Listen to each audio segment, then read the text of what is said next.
lap. He holds on for a podium position. Shireel to the outside line then as they come in towards turn number 10. Tries to go the long way round. He'll now switch it back. It gives him the inside line for turn 11. Daniel Shireel has thought about this in advance, but he's not quite alongside. Furusato defends the position through turn 12, where Daniel Shireel passed Furusato here yesterday. These two have swapped and changed. There were 8 thousandths of a second across the last timing point between the two of them. Shireel gets nerfed to the inside. He takes that as his opportunity, as his call to arms into turn 13 and comes through. Then Furusato recovers it coming through turn 14. It's a head-to-head on the final lap that will determine whether we go to another race in the Asia Talent Cup for 2021 or whether we have just settled the series standings. One final sector to go. It's Furusato, the leader, on the number 15. It's Daniel Shireel, the pretender, on the number 21. I don't think he's going to be close enough coming off the final turn. It's a drag race down to the line. Furusato holds on, and Taiyo Furusato claims the 2021 Asia Talent Cup with 2 races to spare. I actually thought Furusato might have gone too defensive there in the final sector. Judged it to perfection.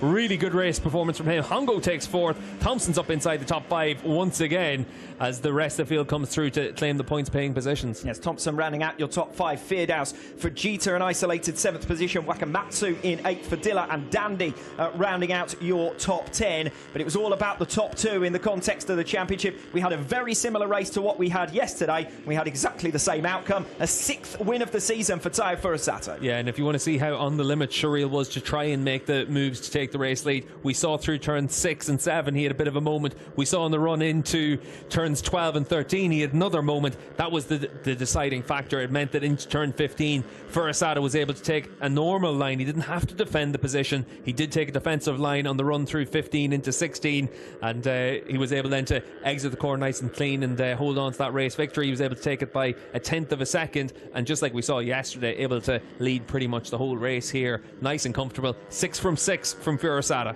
And you get the impression that Daniel Shireel just felt that he had to throw everything at Furusato if he was going to have a hope of beating him and pushing this championship fight on. I think realistically, even if Daniel Shireel had got through to hit the front, Furusato would have been a matter of a few points away from claiming the title.